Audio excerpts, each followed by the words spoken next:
You're listening to the Greeks Gridiron, live with Ethan Hristodoulou.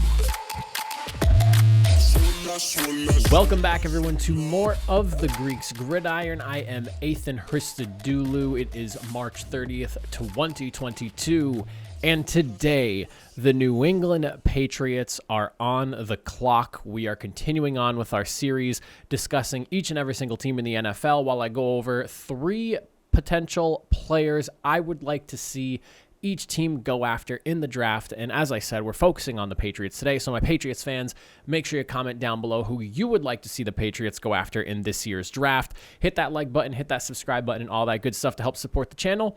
And let's get into the discussion. So the way we do these, we start with day 3, then I'll go through a day 2 choice, and then I'll wrap things up with the headlining first round pick I would like to see the Patriots go after. So for day 3, now, I have 3 needs specifically identified for this team that I would like to see the Patriots address in this year's draft, and it's going to be linebacker, cornerback, and wide receiver in no specific order. That's just the 3 positions of need that I identified that probably stick out the most.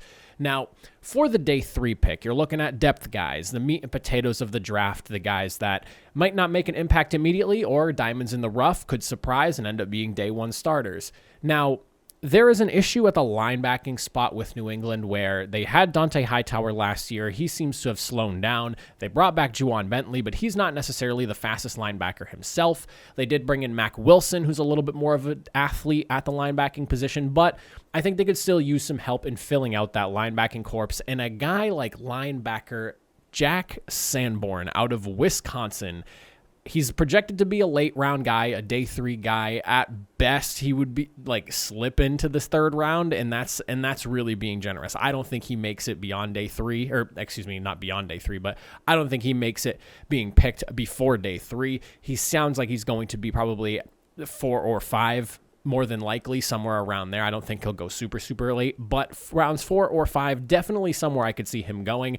And quite honestly, he brings a type of consistency, stability, and also just like an all-around solid type of player that the Patriots, I feel, go after when it comes to linebackers. I'll say this as someone who lives in New England, I don't really think of many linebackers that they've had that have been like all around excellent cover guys. They go for more thumpers, more run stuffing, effective type of linebackers, because New England's actually been really good at developing their secondary over the years and always have had really good skill players back there that they don't really need to go after those cover linebackers because their safeties and corners can typically pick up the slack there in coverage, and you can rely on them to not allow people to get burned over the top. Now, with Jack Sanborn, some of the pros about this guy. I mean, he's been an excellent guy in Wisconsin for several years now. He's a 3-year starter over there. He only missed 19 tackles the last couple of years. Consistency, effectiveness, and he also had 5 sacks. He's played around in a few different spots. He played on the edge a little bit. He's played, that inside linebacker. He's played the off-ball linebacking spot. He's done a lot for Wisconsin and played in a handful of different places, but he's predominantly more inside in the box type of guy. He's also praised for having a very high football IQ. He served as a leader in Wisconsin, another type of, another attribute that I feel New England likes to go after, especially when it comes to the linebacking position, where a lot of people have him projected as the Mike type of guy who typically ends up being like the quarterback of the defense type dude. And again, as I mentioned, a 3-year starter.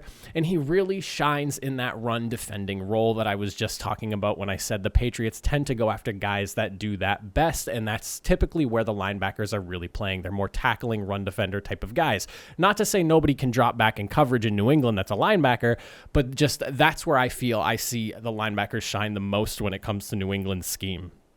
And they play a crazy multiple scheme, so their linebackers are doing all different types of things, but they do have the most success from what I've seen playing the run and being more pure tacklers than anything else. But beyond just the shining on the run D, I mean, he's had 16 tackles for loss just last year. I mean, he's really good at working blocks and getting off those linemen and getting into the backfield. All things that I feel New England would covet and cherish in a guy that's a late day 3 guy, someone you could get who, again, meat potatoes, part of the draft, of value at the selection. definitely some good pros there.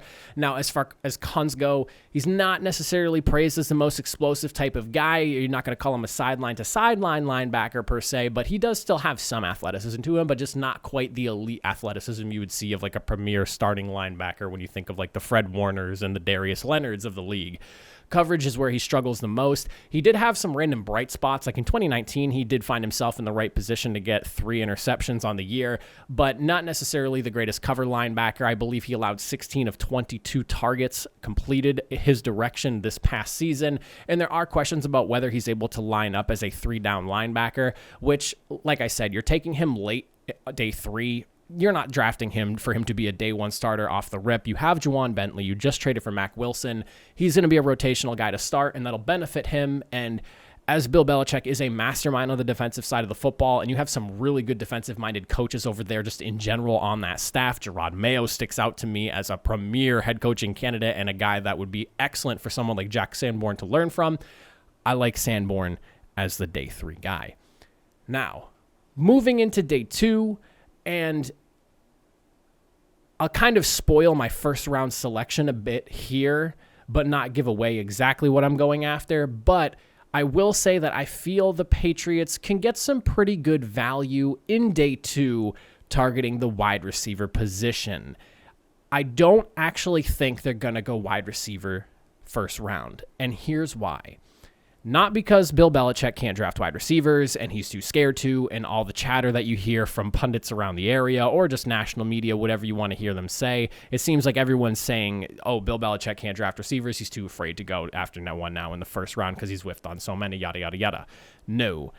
I don't think he's going after a wide receiver in the first round because I think there is a far more pressing need and a guy that could potentially be available based off mock drafts that I have specifically picked out for them in the first round. So it's not going to be receiver, but a receiver in day 2, a guy like Clemson's Justin Ross, did not have quite the college career that I think everyone was expecting him to have after really, emerging his freshman year and dominating with Trevor Lawrence throwing him the football. The guy is massive at 6'4", has an excellent catch radius, played really good mix of in the slot, out wide, in 2021 season, and was very versatile, which again, another thing that the Patriots cover is versatile weapons. How many places can we use you? He's not just an outside guy. He's not just an inside guy. He has played both and has excelled in both positions. And on top of that, he is a go up and get the football and attack the point of catch type of guy, which all of these things, and only 1 drop in 2021, mind you. So he has great hands as well. All of these mesh well with what you have at quarterback in Mac Jones. So people are, giving him a lot of flack for his arm strength and having a pea shooter for an arm and, whatever it is that people are saying about him. If you want to run with those criticisms, fine. Then if there is some internal belief in those same criticisms, a guy like Justin Ross, who with the accuracy that Mac Jones does have, if Jones is just, tossing the ball up and you're sending it to a guy like Justin Ross, who has proven he is very good at the point of catch and going up and getting the ball and being able to come down with those contested catches, Justin Ross is exactly the type of guy you want to bring in there. Again, he's a day 2. He is not a day number 1. And part of the reason why I don't have them going wide receiver in first round is because there's still a lot that you have potential-wise with the group of players you already have. A lot of people have already written off Jonnu Smith. I still think he's a really good athlete. A second year in the system, we'll have to see. Maybe he progresses and plays a little bit better, but you did have success with Hunter Henry. He did a really good job there as a free agent addition. Kendrick Bourne ended up being an all-star for the Patriots this past season. I felt like every time there was a really big play that needed to be made, Kendrick Bourne, like 50% of the time, was on the receiving end of a pretty stellar catch or touchdown. So I really like the Kendrick Bourne signing there. You, of course, have Jacoby Myers, who's excellent in the slot. I think that, based off the tender that they gave him for that second round, I don't think he's going anywhere. I think Jacoby Myers is a great receiver. I don't know if teams are willing to give up a second rounder for him. I think he fits really well in the scheme that New England runs there. And then Obviously, you have Nelson Aguilar, which, again, another guy that he's very athletic. He had a career year having Derek Carr bomb him the football a lot, and maybe that's why he didn't have as successful of a 2021 as he did the year prior, because Mac Jones isn't that kind of, huge cannon, launch the ball deep and see if Aguilar burned his defender to make a catch. Maybe that's what it is. You have some players that you need to give a second year to. I think Justin Ross, while he does have all these pros, a little bit thinner at 6'4", he's 205. He does need to put on some weight and bulk up a little bit. And he needs to work on his ability to create further separation. He's praised for his quick separation off the snap, but after that, he has a hard time getting away from defenders if he didn't already. And he did have a career-threatening neck injury, so I do expect him to fall a bit. If this is someone you're able to grab in the third round, go and get him. I think he would be an excellent guy and a good project to work over there in New England, where you don't have to put the pressure on him of being a first-round pick and producing day one. Now, my first-round selection is going to be dedicated to the defense, of course. I think that a lot of people are expecting wide receiver in the first round for the Patriots, and I would not be shocked if maybe they do go wide receiver just to kind of prove some of the doubters wrong that think Bill's afraid. Like, if I could see Bill's ego maybe getting in the way a little bit and he goes wide receiver just to prove the doubters wrong, maybe it is. But I really think they need to go after cornerback in round number 1. You obviously have a big hole in the secondary right now, losing J.C. Jackson.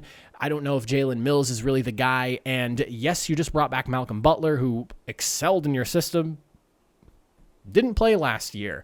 And I'm not saying that Malcolm Butler is Dante Hightower, but look what happened to Dante Hightower when he missed the season. And Malcolm Butler is not on the right side of 30 years old, okay? So with that in mind, a guy who I've seen in mock drafts not even be put in the first round in some instances, Daniel Jeremiah, I'm looking at you, cornerback Andrew Booth out of Clemson. I've talked about versatility a little bit in this already, and this is a guy who brings versatility, who can play in man, who can play in zone. He's labeled an all-around corner by everyone, so he can do both. Good size at 6 feet, 194 pounds, and among some of the best feet in the class. He's praised for his ability to change on a dime when necessary, and he's very explosive. This is someone I could see the Patriots going after in the first round should he be available. Now, I've seen him go as high as 13 in some mock drafts, and I've also, like I said, not seen him in the first round at all. He might not even be there, or he might be there for the pickings. I think Andrew Booth, despite being a first-time starter in 2021, and he has not played a ton as a starter in the college ranks, you can't take away from his ability and what he's shown with success in both man and zone. You need to go after a corner, and Booth might be that guy. And you might even be able to, because the Patriots are famous for this, trade back a few picks and then select him and maybe get some more picks and be able to still get him. Like I said, so there are some people who don't even have him as a first-round draft selection, but I have also seen people put him as high as 13. So you got to work on his tackling. He had a 21.8% career missed tackle percentage. That can be adjusted because from what it sounds like and what I've seen, it's not that he has a lack of effort. It just does not seem like he really knows how to tackle. That's something that he can be coached up on. I trust Bill Belichick and their secondary coaches to be able to work on that with him. And while he's not the fastest guy, I don't think New England has really ever had some of the fastest corners in the league. They just have good physical corners who are versatile and can play man if necessary, zone if necessary, depending on what the play call is calling for and what the scheme is designed up to be for that day against the team that they're playing. But I think Andrew Booth, if you're taking him at 21, or even if you trade back and maybe you get him a little bit later in the first round, again, the Patriots are known for doing that stuff, he would be a good fit mainly because of his versatility. I cannot stress that enough. Bill loves guys that are versatile and can play multiple roles and do multiple things in a defense. Booth would be the guy that can fit that type of thing that he likes. But those are my 3 draft selections for the New England Patriots. My Pats fans, again, let me know what you think in the comment section down below. I appreciate you all for watching, and I'll catch you guys next time.